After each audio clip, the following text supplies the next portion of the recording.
Bom, agora nós vamos voltar a resolver problemas e para a gente lembrar, eu trouxe aqui o passo a passo que a gente vai usar para a resolução de cada um deles. Então, lembrando que o primeiro passo é ler o enunciado atentamente, depois construir um diagrama de fluxo em que cada equipamento ou cada etapa do processo é representado por uma figura geométrica simples, cada corrente é representada por uma seta que indica o sentido, se é de entrada ou de saída, e tem uma letra. Depois a gente vai colocar todas as informações do problema no diagrama, inclusive as incógnitas. Depois a gente verifica a compatibilidade das unidades para transformação, se for necessário. Aí sim a gente determina o sistema e as suas fronteiras, classifica o sistema, avalia todas as simplificações que podem ser feitas e só então a gente passa a resolver os balanços. Então nós vamos falar agora do exemplo 4. O primeiro passo é ler o enunciado atentamente. Então vamos ler. Ele diz o seguinte: ao passar por uma turbina diabática, vapor inicialmente a 500 graus Celsius e 3,5 megapascais é expandido até 200 graus Celsius e 0,3 megapascais para gerar 750 kW. Qual deve ser a vazão de vapor para atender essa demanda? Dados. Para o vapor nas condições iniciais, a entalpia de entrada é igual a 3.450,9 kJ por kg. E nas condições finais, a entalpia de saída é 2.865,6 kJ por kg. Bom, o primeiro passo aqui é entender o que é uma turbina. Então eu trouxe aqui para vocês algumas informações bem básicas sobre as turbinas. Elas são dispositivos que produzem potência de eixo ou potência mecânica pela expansão de um gás ou um vapor. Bom, no nosso problema aqui, a gente está trabalhando com vapor de água, então vai ser uma turbina a vapor, tá? Mas também existem turbinas a gás. Quais são as considerações que a gente normalmente faz para uma turbina? Primeiro, que ela opera em regime permanente, que ela está gerando potência ou trabalho de eixo, que as pequenas variações de energia cinética e potencial normalmente podem ser desprezadas e que essa turbina pode fazer transferência de calor ou não. Ela muitas vezes pode ser considerada diabática, como é o caso do problema que a gente acabou de ler. Dentro de uma turbina, quando você vai estudar o que está acontecendo dentro do equipamento, existem sim variações de energia cinética bastante importantes dentro desse equipamento, tá?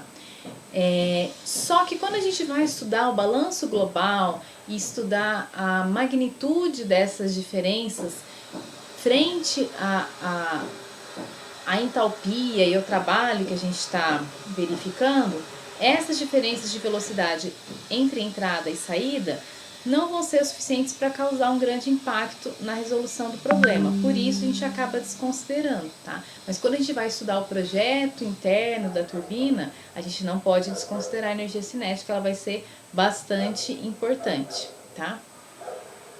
Bom, como é que elas são por dentro, para vocês entenderem um pouco melhor. Então aqui trouxe várias figuras para tentar ajudar vocês a entenderem um pouco mais. Bom, aqui eu tenho a entrada, existem vários tipos de turbina a vapor, tá gente? Eu estou trazendo alguns exemplos genéricos.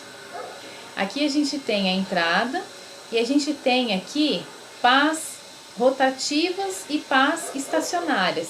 E conforme o vapor, nesse caso, vai passando por um conjunto de pás rotativas e estacionárias, ele vai acelerando e desacelerando, tá?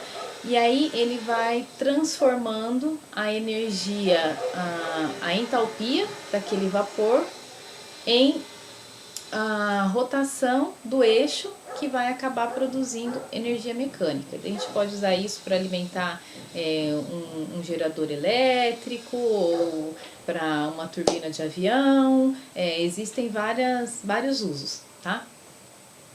Aqui a gente consegue ver um pouquinho melhor os detalhes dessas pás. Aqui na verdade tem um compressor e uma turbina, tá?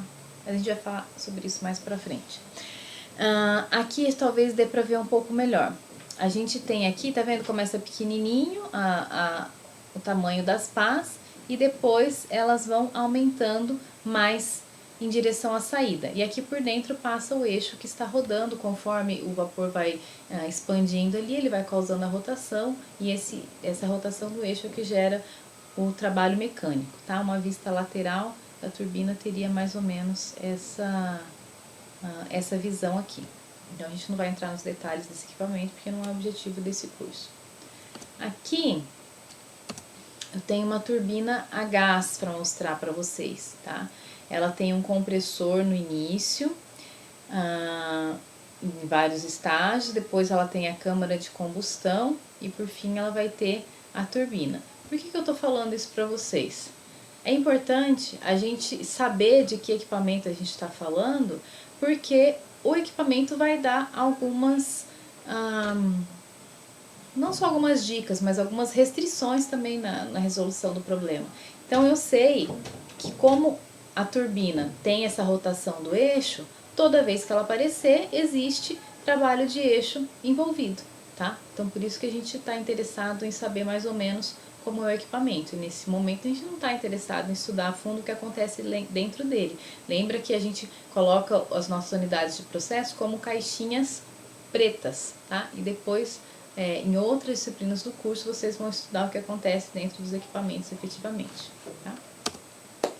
Bom, vamos voltar então para o nosso exemplo. Agora que a gente sabe mais ou menos o que é uma turbina, a gente pode construir um diagrama de fluxo. Aqui eu peguei uma figurinha que eu encontrei lá em uma apostila qualquer que representa uma turbina, mas poderia ser uma figura geométrica mais simples, só um quadradinho também já seria suficiente, tá? Então tá aí a minha turbina, ele tá me dando um vapor inicial, tá aqui a entrada, e esse vapor vai ser expandido, eu coloquei aqui a saída. E ele está gerando potência. Tá aqui a potência sendo gerada, tá? Então esse é o passo 2. Construir um diagrama simples, coloquei as correntes de entrada e de saída e dei um nome para cada uma delas e o sentido, né? Da setinha que me mostra se é entrada ou é saída. Terceiro passo, agora eu vou colocar todas as informações no diagrama e as incógnitas também. Então, primeira informação que ele me dá é que a turbina é adiabática. Isso significa que não haverá troca de calor no processo, tá? Informação bastante importante.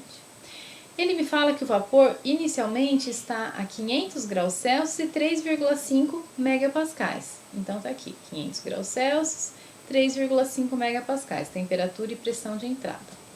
E ele vai ser, ele vai ser expandido até 200 graus Celsius e 0,3 megapascais. Está aqui a informação, temperatura de saída 200 graus Celsius, pressão de saída 0,3 megapascais.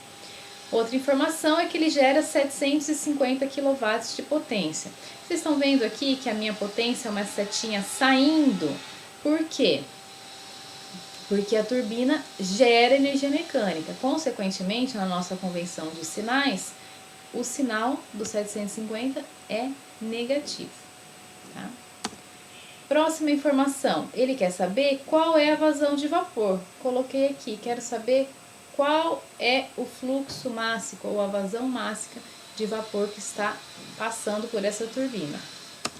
E ele me deu ainda mais dois dados, para eu não precisar procurar na tabela de vapor nesse primeiro momento. Ele me deu aqui a entalpia de entrada e a entalpia de saída. Então, coloquei aqui cada uma das informações na sua respectiva corrente. Hoje vocês já teriam plenas condições de procurar essas informações na tabela de vapor, mas para título de simplificar esses primeiros exemplos, eu já dei o dado pronto para vocês, tá? Quarto passo, verificar a compatibilidade das unidades e transformá-las se for necessário. Como a gente já colocou todas as informações no diagrama, a gente nem precisa mais ficar olhando o texto do problema, tá? Então agora a gente fica só com o nosso esquema. Todas as unidades aqui estão em graus Celsius, megapascais, quilojoule por quilograma e aqui quilowatts. tá? Elas são todas unidades compatíveis, tá? A gente não tem que transformar nada nesse momento. Então, nós vamos agora para o quinto passo. Primeiro, é determinar o sistema e as suas fronteiras.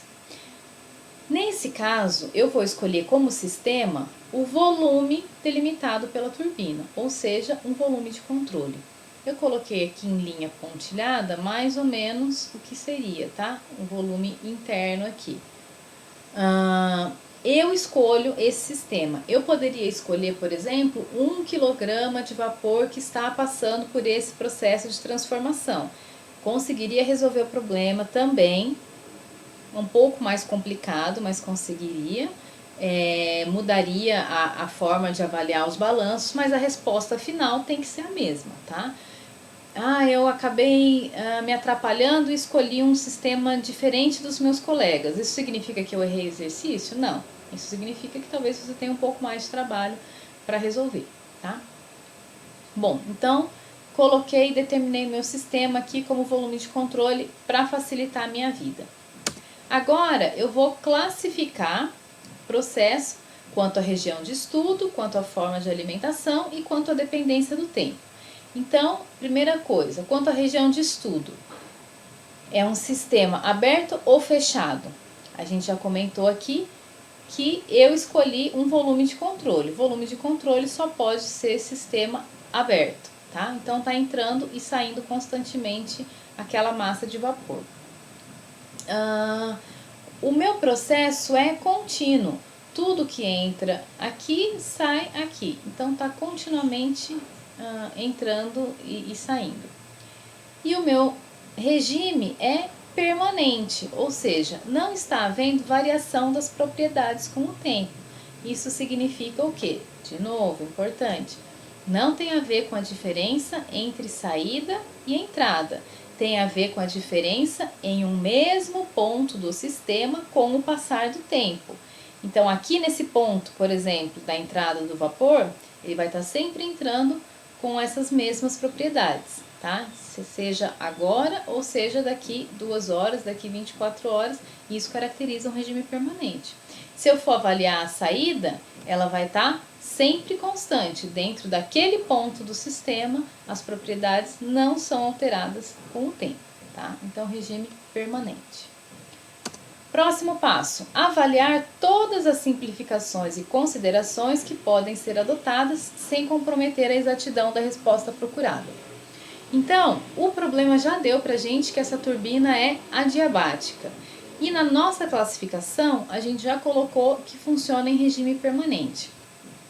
Além disso, apesar do vapor estar sofrendo expansão dentro da turbina, o volume de controle que eu escolhi para estudar, então tem que tomar muito cuidado com a escolha de sistema, tá? Aquele volume de controle não está expandindo e nem contraindo, ele é fixo, tá? O vapor que passa por ali sofre transformações, mas aquele volume que eu separei para estudar é fixo. Se ele é fixo, ele possui limites rígidos. A turbina em si não está contraindo nem expandindo. O volume que eu escolhi para estudar, ele é delimitado pela turbina, ou seja, ele não está sofrendo expansão e nem contração. Essa é outra simplificação que eu tenho, tá? Bom, outra coisa, eu não coloquei aí, mas a gente vai colocar depois no balanço de energia, a gente pode desconsiderar os efeitos da variação da energia cinética e potencial frente à variação de pressão e temperatura, tá? A gente vai falar disso daqui a pouquinho. Agora sim eu vou para o sexto passo, que é resolver os balanços. O primeiro balanço que eu preciso resolver é o de massa. Como eu já coloquei aqui nas minhas simplificações que o processo é em regime permanente, então eu posso desconsiderar o termo de acúmulo. Toda a massa que entra é igual a toda a massa que sai, que aqui eu vou chamar simplesmente de corrente M, tá? A vazão M. Passando agora para o balanço de energia. Por ser um processo em regime permanente, toda essa derivada aqui é igual a zero. Eu sei também que o meu processo é adiabático, então o calor é igual a zero. Trabalho de eixo, a turbina produz, então eu não mexo com esse termo. O meu sistema possui limites rígidos, então o trabalho de expansão é igual a zero. Eu tenho massa de entrada, que acompanha a entalpia. E eu tenho também massa de saída, que acompanha a entalpia.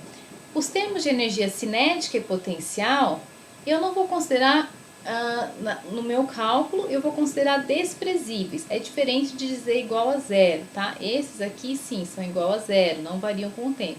Esses aqui eu sei que tem uma pequena variação, mas eu vou aproximar, vou dizer que é aproximadamente igual a zero. Para os termos de cálculo não vai interferir em nada, isso é uma questão conceitual. Eu sei que o sistema tem energia cinética, o sistema tem energia potencial, mas eu estou dizendo que a variação entre entrada e saída vai ser desprezível frente às outras contribuições do termo de entalpia, tá?